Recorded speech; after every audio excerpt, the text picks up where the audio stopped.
Olá, pessoal. Começa aqui o Especial Saúde. Inscreva-se no canal, dê o seu like, ative o sininho para receber as notificações e envie os seus comentários. Isso é muito importante para nós, assim como já fez o nosso convidado de hoje.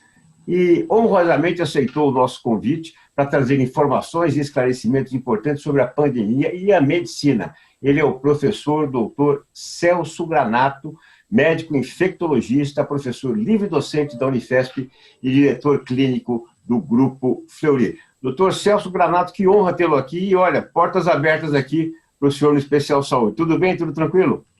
Muito obrigado, está tudo ótimo. Muito obrigado, Lúcia, Elias. É um prazer participar com vocês dessa nossa conversa aqui. Estou à disposição de vocês. Muito bom. Eu sempre brinco aqui na entrada, doutor Celso, que aqui não é o biografismo, mas ninguém passa aqui ileso, tem que contar um pouquinho da história. Então, conta um pouquinho da família Granato e, efetivamente, da sua trajetória até os dias atuais. Olha, Elias, eu sou, como grande parte de nós, a segunda geração de brasileiros, né?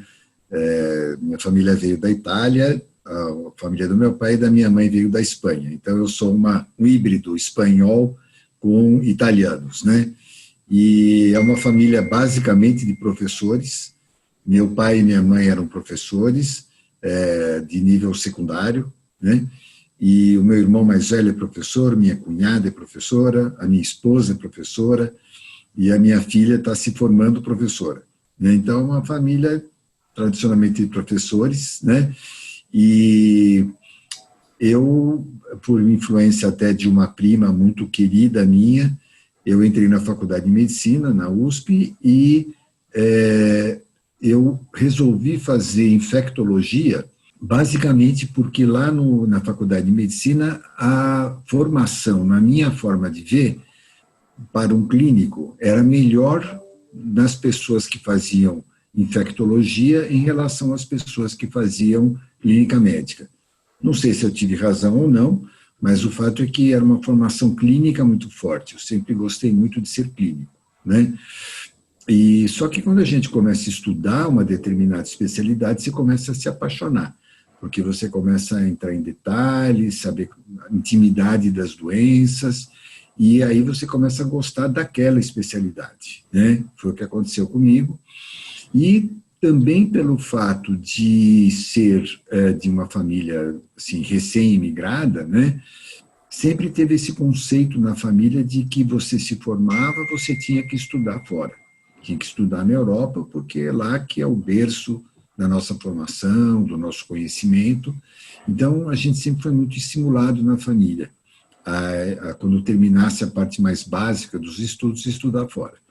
Então, quando eu acabei a residência, eu pleiteei uma bolsa ao governo alemão, e eu já estudava alemão durante a faculdade, por gostar, eu sempre gostei muito de línguas estrangeiras, e aí eu ganhei uma bolsa de estudos e fui fazer pós-graduação na Alemanha, na Universidade de Hamburgo.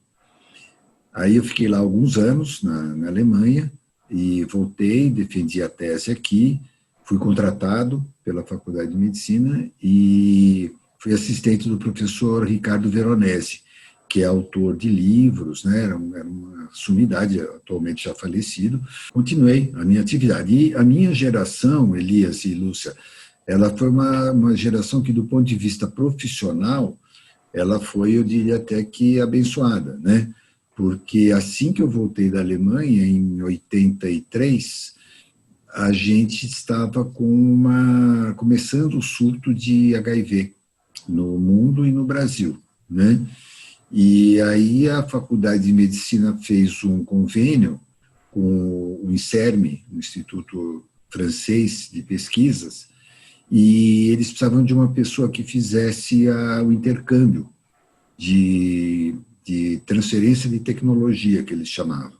E eu fui a pessoa escolhida para fazer isso. Então, durante um período longo, assim, foram, acho que praticamente 6 ou 7 anos, eu passava 2 meses na França e aprendia uma tecnologia nova, voltava para o Brasil e implementava essa técnica aqui durante mais ou menos um ano. A técnica estava implementada, eu voltava para a França, aprendia uma outra técnica, voltava e implementava a técnica aqui. Então, foi uma experiência de vida muito rica, profissionalmente. A minha esposa e meus filhos não gostam muito, porque diz que cada vez que eu tinha um filho, eu tenho 3, eu fugia para a Europa. Eu não gostava de acordar muito à noite por causa das crianças. Então, eu fugia para a França. Não era isso, mas eu também não queria perder essa oportunidade, né, de formação. Então, e aí você vê que de 1990 para cá, quando acabou praticamente isso, esse ciclo, foi uma epidemia atrás da outra, né? Uma hora era dengue, outra hora era o vírus H5N1, da gripe, depois foi o SARS, depois foi o H1N1, depois foi chikungunya, depois foi Zika, depois foi o MERS e agora o coronavírus. Então, os infectologistas, especialmente dessas últimas gerações, a gente não está tendo muito descanso, né, em termos de epidemia. Então, isso é muito triste, né? A gente não gostaria de estar passando por isso, né? Mas isso está acontecendo. Então, o fato é que a gente precisa lidar com essa realidade e tentar contribuir, minimizar as agruras que a nossa população está passando. Então, tem sido profissionalmente muito gratificante, embora pessoalmente a gente preferisse que nada disso estivesse acontecendo, mas está acontecendo. Infelizmente, é uma realidade que nós vamos ter que temos, né, tido que enfrentar e efetivamente vencê-la, né? Antes da doutora Lúcia fazer uma colocação, a primeira colocação, que eu sei que tem um lado de gratidão aí com o doutor Celso Granato. Doutor Celso, apenas como curiosidade, né? Viver um pouco, né, da experiência, da rotina da Alemanha, da França e também dos Estados Unidos, né? Tanto com estudo, com titulações que o senhor teve. O que é que isso agregou na sua vida, na sua conduta, no seu estilo como médico ou mesmo na sua vida pessoal? Olha, Elias, foi muito forte, porque eu tive essa oportunidade de ver a forma como os europeus e depois os americanos trabalhavam, né? E eu acho que aqui no Brasil a gente ainda não tem uma tradição tão forte em termos de você ter pesquisadores de 200 anos atrás, de 100 anos atrás, né? Nós temos alguns, claro, né? Oswaldo Cruz, Adolfo Lutz, existem alguns, mas são relativamente poucos perto do que eles têm na Europa, né? Então, eu lembro que um período, por exemplo, eu passei no Instituto Pasteur, lá de Paris, e eu vi aquelas paredes com aquele pessoal, não era nem fotografia, porque era anterior à fotografia, né? Eram pinturas de gente que tinha trabalhado ali, o próprio Louis Pasteur, Neisser, o Robert Koch, tantos pesquisadores que passaram por ali, e eu fico pensando, puxa vida, né, a gente precisa dar um jeito de formar gerações de pesquisadores no Brasil. É por isso que eu me sinto muito responsável, né, já que eu tive toda essa oportunidade que a vida me deu de frequentar lugares tão bons, né. Eu acho que a gente tem a responsabilidade de contribuir para a formação de novas gerações de pesquisadores. Não é sempre que a gente tem essa oportunidade. Eu tive alguns alunos muito bons na minha vida, mas se eu tiver a chance de formar 10 alunos muito bons, esses 10 talvez formem 100, e esses 100 talvez 1000. Então é assim que a gente vai poder crescer. Então, a ver a forma como esse pessoal trabalhava, como eles estudavam, né? E isso, para mim, teve uma influência muito grande, né? Que eu procuro, dentro dos meus limites, passar para os meus alunos, para as pessoas com quem eu trabalho, porque eu acho que isso é uma responsabilidade de todos nós, né? Então, foi uma experiência muito rica que eu procuro distribuir, né, para nós brasileiros aqui. Perfeito, que lindo, doutor Celso Granato. E para reforçar tudo isso, nessa missão que o senhor assumiu, está aqui a doutora Lúcia, que vai explicar um pouquinho de onde conheceu, né? E que também vem fazendo a formação, né? Foi formada pelo senhor e agora faz formação de novos alunos. Doutora Lúcia. Doutor Celso, é uma alegria tê-lo aqui no nosso programa, uma honra, né? que é um dos principais médicos pesquisadores do nosso país, né? Uma bagagem enorme, um profissional brilhante, uma referência para mim, né? Você foi meu professor durante o meu mestrado na Unifesp e nunca esqueci das suas brilhantes aulas, né? E para mim foi uma referência. Foi a partir dali também que eu acabei ingressando no doutorado e seguindo na carreira de pesquisadora.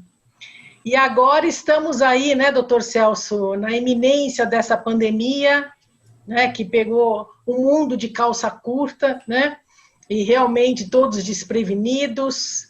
É um grande desafio para nós da comunidade médica, acadêmica, cientistas, médicos, né, estamos aprendendo todos os dias com essa doença, né? E sempre buscando informar e trazer informações para o público, né? Porque a gente observa aí uma divulgação de informações muitas vezes errôneas, fake news, as pessoas ficam assustadas, é um momento de muitas incertezas, né? Sem sombra de dúvida, um cenário ímpar, né? Para todos nós, mas eu acho que a informação, neste momento, é a maior arma que nós temos contra a Covid-19. Por isso, a gente fez questão de trazê-lo aqui no programa, né, para ajudar a passar para as pessoas que estão nos ouvindo informações importantes, principalmente relacionadas a teste de diagnóstico, né, triagem sorológica. E você, como diretor do Grupo Fleury, tem uma bagagem enorme e pode esclarecer muitos pontos ainda sem respostas, né?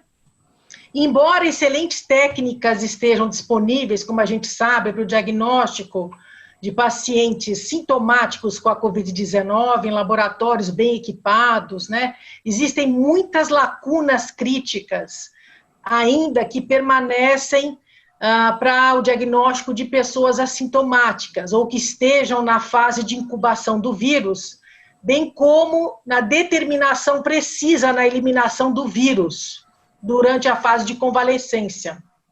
E essas informações são importantes para tomada de decisões, né, em relação a isolamento e retomada das atividades. Então, essas vulnerabilidades e essas lacunas associadas ao desempenho de técnicas e as tecnologias de diagnósticos atuais, provavelmente estão deixando consequências graves contra os esforços globais para se conter o surto da Covid-19. Então, na sua opinião, quais seriam essas vulnerabilidades relacionadas aos testes hoje utilizados nos inquéritos sorológicos, nos testes de diagnóstico para a Covid-19 aqui no Brasil, em pacientes com a Covid em relação aos demais países? A gente está testando os pacientes de forma correta, porque na realidade são estes testes que vão nortear, né, o cenário de flexibilização, o cenário de retomada das aulas e as atividades. Então, estamos no caminho certo, doutor Celso? Olha, Lúcia, é um enorme prazer rever você, saber que você está continuando a sua carreira de formação profissional, né, como doutoranda. Eu acho que isso é uma coisa importantíssima e esse é o investimento que a gente faz, para que as pessoas sigam as suas carreiras e possam, então, ser uma daquelas pessoas que vão ter talvez 10, talvez 20 alunos e contribuir para que a gente tenha uma massa crítica de pesquisadores cada vez maior. Olha, Lúcia, você sabe que a gente passou por uma situação bastante curiosa, eu diria, para dizer o mínimo, com relação à parte de diagnóstico e acompanhamento dessas pessoas com Covid. Quantas vezes na sua vida, Lúcia, você ouviu falar que a gente fizesse sorologia para gripe? A gente não faz sorologia para gripe, nunca fez sorologia para gripe. Quantas vezes a gente fez sorologia para resfriado? Nunca, não se faz isso, né? E mesmo testes moleculares para detecção de vírus respiratórios, é uma coisa que a gente faz pouquíssimo no Brasil, porque são coisas caras, né?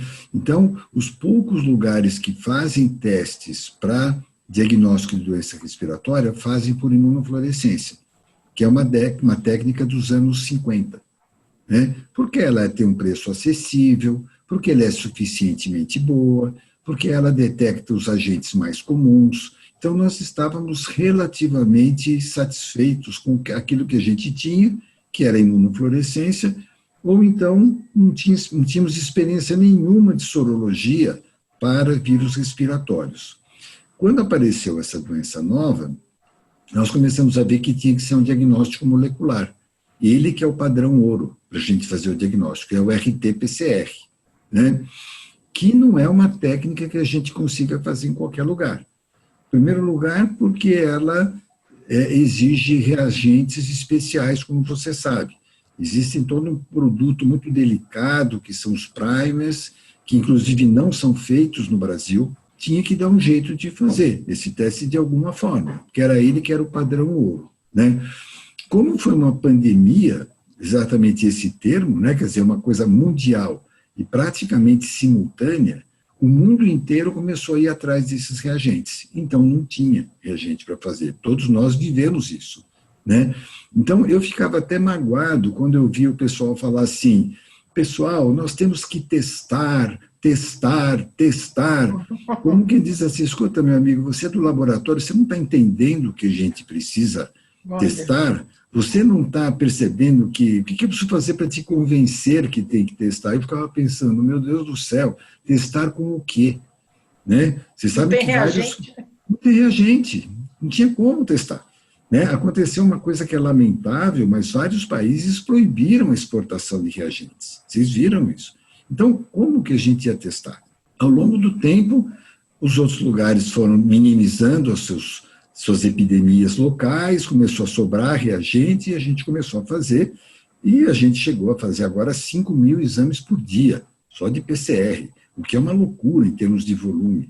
Isso não são técnicas que a gente deveria fazer 5.000 por dia, porque é uma coisa muito delicada, né? Mas a necessidade obrigou. Assim que foi possível, nós começamos a testar mais, né?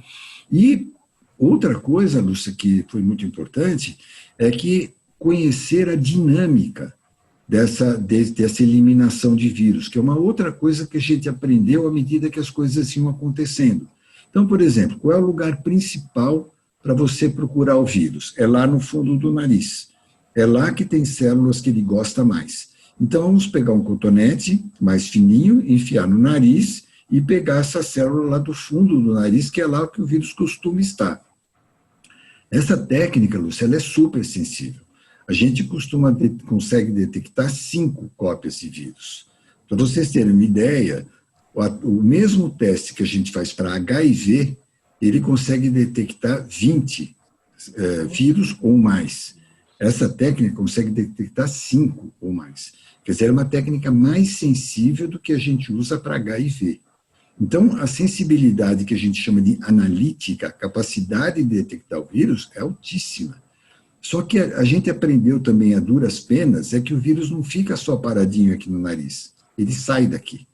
E ele sai, ele vai para a traqueia, ele vai para o pulmão, vai para o coração, vai para o intestino, vai para o cérebro, ele não fica parado. Então, quando você vai fazer um teste altamente sensível num vírus que está mudando de lugar, você ainda tem vezes que o vírus não está mais aqui. Então, você tem um resultado falsamente negativo, não é porque o teste não seja bom, é porque o vírus não está mais lá, simplesmente. Só que até a gente aprender isso na velocidade que as coisas foram acontecendo, foi terrível, né? Outra coisa que foi muito difícil, e até hoje ainda é difícil da gente passar essa mensagem para os clínicos mesmo, para a população geral, é que em algumas pessoas esse vírus fica morando no nariz durante um tempo muito prolongado. Enquanto a gente tiver células no nariz com pedaços do vírus, ele nem precisa ter o vírus inteiro, ele pode ter pedaço do material genético do vírus. Essas células do nariz têm uma renovação muito lenta, de 2 a 3 meses.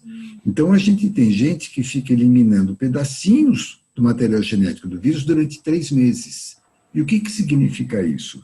Não significa capacidade de infectar. Será que essa pessoa pode voltar a trabalhar?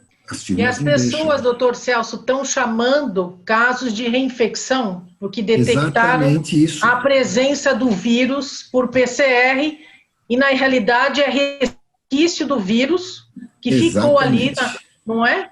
Exatamente, Lúcia, porque o que acontece? A pessoa tem Covid hoje, ela faz um teste, dá positivo, tem uma clínica, cura. Daqui a 2 meses, a pessoa tem, por exemplo, uma gripe por H1N1, por resfriado, por qualquer outro vírus. Faz a pesquisa do vírus, uma parte dessas pessoas dá positivo. Qual que é a conclusão? Reinfecção. Na minha forma de ver, é errônea, né? Não é o caso. Porque essa pessoa simplesmente está com o vírus no nariz, eliminando, a pessoa não faz a pesquisa dos outros 22 vírus que podem causar um quadro gripal, conclui erroneamente que é uma reinfecção, que eu não vou dizer de forma nenhuma, taxativamente, que não exista. Pode ser até que exista, mas esses casos, isso não está cabalmente demonstrado. Então, a gente não sabe com certeza se existe, né? Então, você imagina, por exemplo, uma pessoa dessas que vai viajar. As companhias aéreas agora estão exigindo que você leve o teste de PCR negativo para deixar embarcar. O que acontece? Essa pessoa teve a doença há 2 meses atrás. Ele não é capaz de infectar mais ninguém, mas o exame dele não é negativo.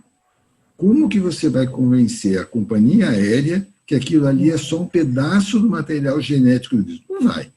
Então, essa pessoa, coitada, não pode viajar, né? Então, isso é um transtorno na vida da pessoa. Ela não pode voltar a trabalhar, ela não pode visitar a mãe dela, porque a mãe dela tem 70 anos, 80 anos, ela é positiva, como é que ela vai expor a mãe a risco? E a sorologia, né?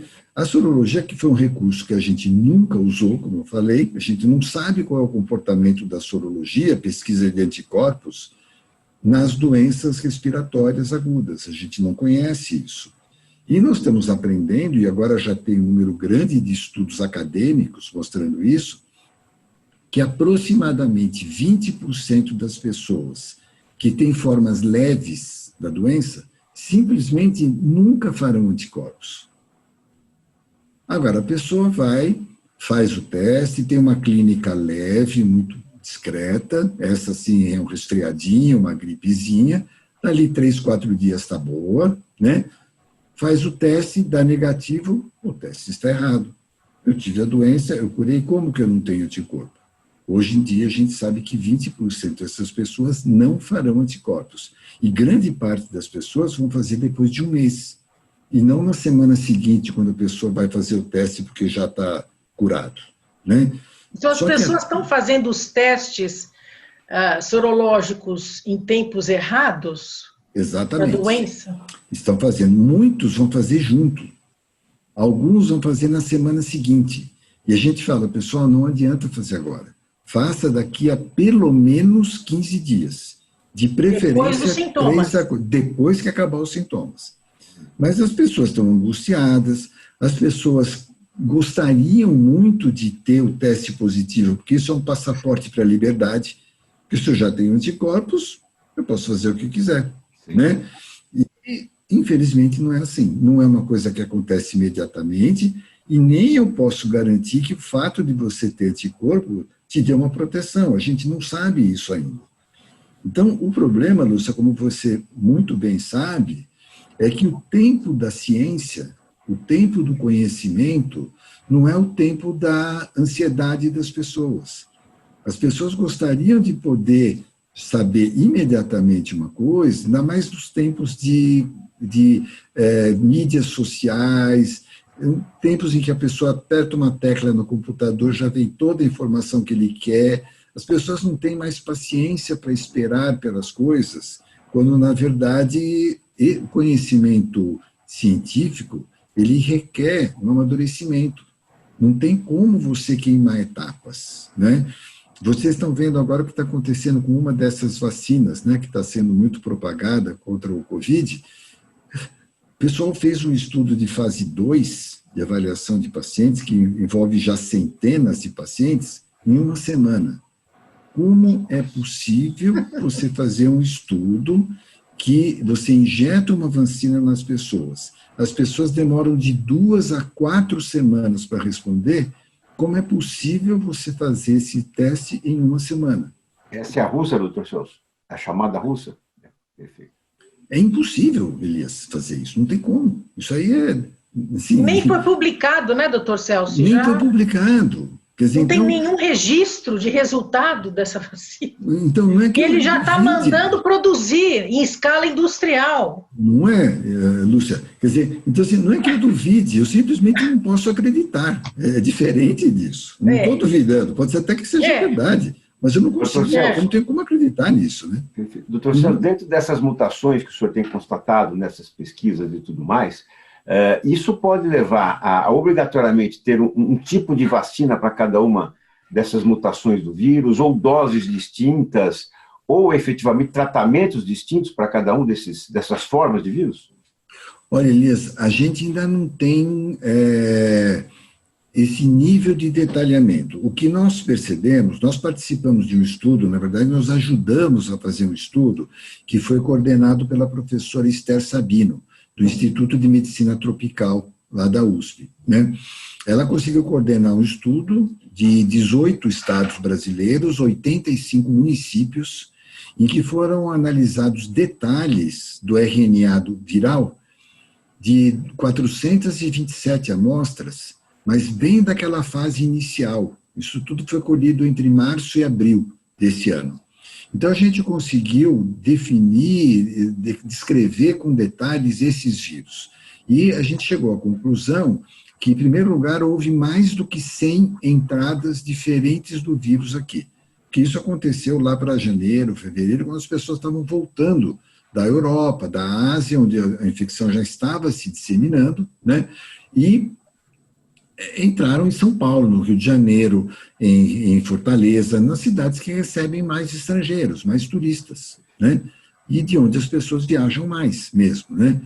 E nós conseguimos identificar 3 grandes grupos de vírus, que a gente chama de clados, 3 clados diferentes de vírus, né? E eles são diferentes e eles têm uma distribuição heterogênea no Brasil. Então, por exemplo, aqui no estado de São Paulo, a imensa maioria é do clado do tipo 1. Em Fortaleza, por exemplo, a grande maioria é clado 3. E no restante do Brasil é o clado 2 que predomina. Então, exatamente isso que você falou. Existe a possibilidade, que a gente precisa estudar ainda, de que tratamentos, por exemplo, fossem diferentes, ou que a vacina tivesse eficácias diferentes dependendo do lugar. Isso está longe de ser demonstrado ainda. Mas uma coisa que eu estou achando muito prudente que está sendo feita é que todas essas candidatas à vacina estão sendo testadas em vários lugares do Brasil. Então, por exemplo, a vacina Oxford, né, está sendo testada lá na Escola Paulista, está sendo testada no Rio de Janeiro, está sendo testada em Salvador. Né? Porque eu não sei se o vírus que está lá no Nordeste tem características diferentes e as pessoas requeiram uma vacina diferente. Né? Essa vacina que foi aprovada agora, bem recentemente, da Johnson & Johnson, ontem ou anteontem, ela vai ser testada em São Paulo, Rio, no Rio Grande do Sul, em Porto Alegre, em Salvador e em Natal, no Rio Grande do Norte, para a gente poder ver se a gente precisa ter uma vacina que contemple o Brasil inteiro. Não tem jeito, não adianta resolver o problema de um lugar e não resolver dos outros. Então, embora a gente não tenha uma evidência ainda de que isso aconteça, a gente tem que testar a possibilidade de que pode acontecer. E então, nós precisamos testar essa vacina em todos os lugares. Diga, Lúcia. O vírus aqui, o doutor Celso, que vocês fizeram nesse estudo brilhante, que foi publicado até na Science, que você até participou, a sequência de vírus analisada aqui no Brasil ela é muito diferente da do Wuhan e de outros países da Europa. Isso significa, a pergunta é o mesmo vírus ou é um vírus diferente que está aqui no Brasil? Olha, Lúcia, é muito boa essa pergunta. Na verdade, o que a gente observou é que esse vírus sofreu uma mutação importante mais ou menos lá para o mês de março. Né? Ele teve uma mutação que foi malvada, porque ele tornou esse vírus com uma capacidade de multiplicação mais intensa e que, portanto, com um potencial clínico pior. Só que foi esse vírus que chegou no Brasil. Porque quando o vírus começou a se disseminar no Brasil, ele já tinha sofrido essa mutação. Então, nós já fomos contaminados com a versão pior. Por isso que a gente vê, por exemplo, que se você comparar as taxas de letalidade de Wuhan e do Brasil, aqui foi pior. E não há nenhuma razão especial para isso, é porque o vírus mudou. Né? Com relação aos vírus, por exemplo, da Itália, ele estava exatamente nessa transição do vírus mais bonzinho para o mais ruinzinho, né? E foi esse que chegou aqui, e quando o vírus se multiplica mais, do ponto de vista evolutivo, ele tem vantagens, né? Lei de Darwin, ele se multiplica mais, ele é mais efetivo, ele se dissemina mais. Então, com isso, ele acabou ganhando na competição do antigo. Então, ele é diferente, mas ele já chegou diferente aqui.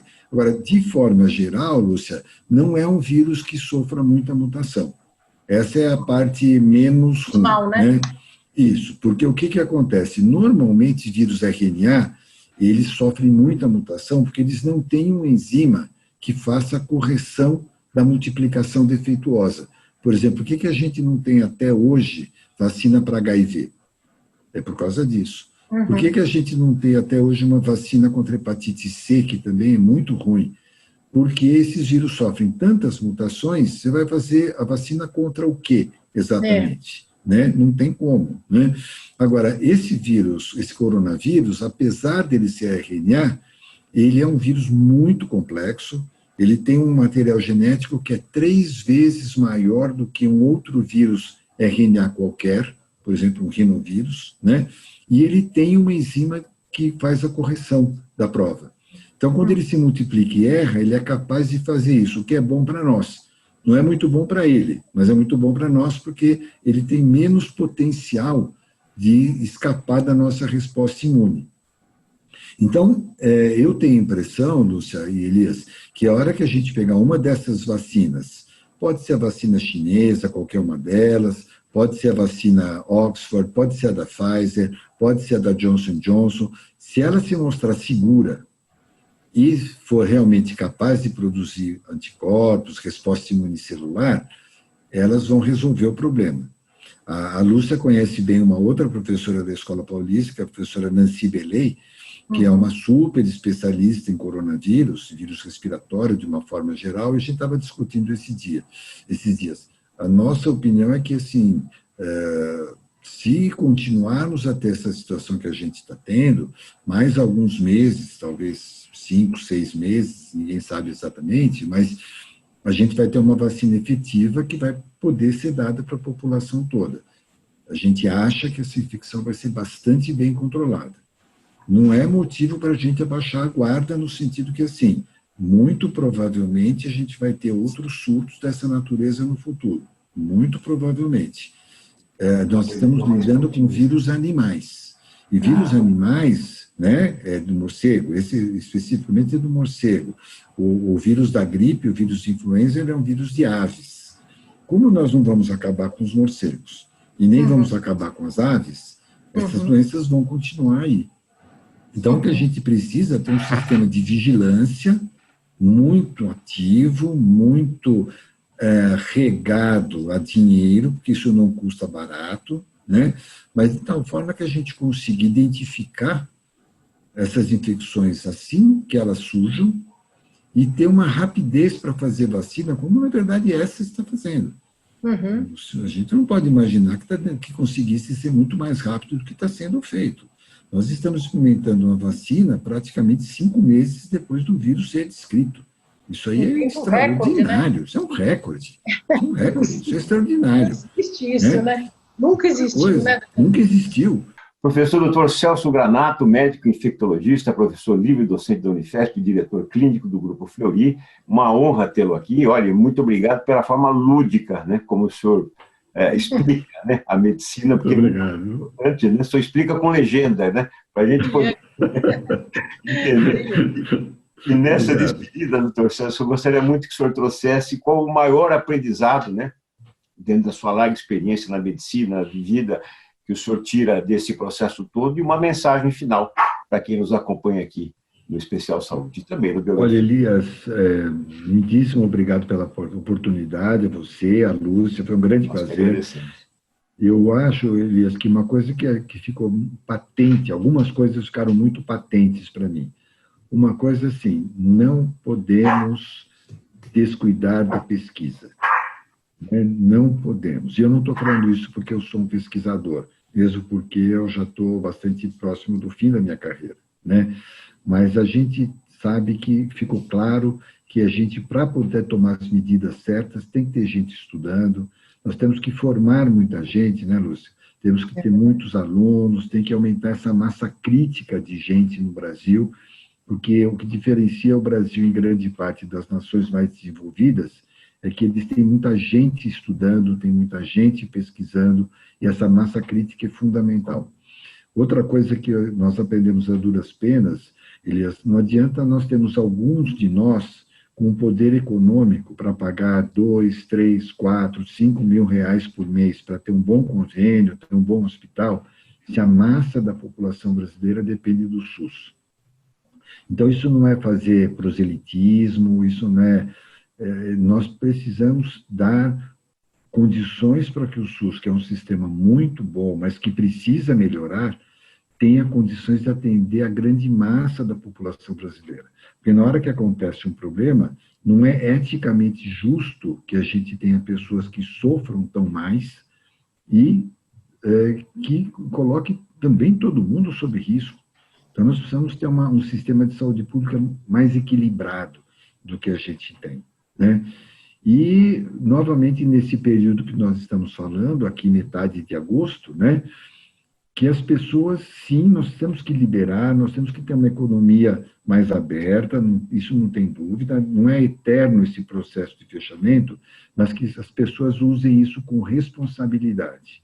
Tem que continuar usando máscara sempre, tem que continuar lavando a mão sempre, tem que deixar os ambientes bem aerados sempre, evitar aglomeração sempre. Porque se a gente puder continuar com essas medidas, nós vamos conseguir as duas coisas. Não ter aumento, ou ter um aumento muito discreto da pandemia, e ter uma agilidade maior na economia que a gente precisa, não tem dúvida, né? E que, por favor, procurem não politizar as coisas. Isso realmente só atrapalha. Não importa se você é vermelho, se você é branco, se você é azul, se você foi. Temos que ver a palavra da ciência, do estudo, da seriedade, especialmente num momento crítico como esse. É verdade. Excelente reflexão, doutor Celso, até principalmente nesse lado da massa que busca, né, a saúde pública, porque essa massa está ficando maior, o desemprego está empurrando mais gente para essa massa, mais de 520 mil empresas quebraram, né? Pequenas empresas, então gente que não está conseguindo pagar os seus planos de saúde está entrando nessa massa também, então um alerta muito reflexivo, muito importante. Professor Dr. Celso Granato, médico infectologista, professor livre-docente da Unifesp, diretor clínico do Grupo Fleury, uma honra tê-lo aqui, muito obrigado por ter aceito o convite, e o Especial Saúde fica aberto aqui, né, para reflexões futuras, informações futuras. E agora aguardo o senhor no Biografias, para contar mais ainda essa história, né, da medicina e da família Granato. Muito obrigado, doutor Celso. Muito obrigado, Lúcia. Muito obrigado, Elias. Muito obrigado. Até a próxima. Até a próxima. Obrigada, doutor Celso. Então, né, doutora Lúcia, doutor Celso Granato, hoje aqui conosco do Especial Saúde. Obrigado pela sua audiência e até o próximo programa. Tchau, pessoal. Obrigado. Tchau.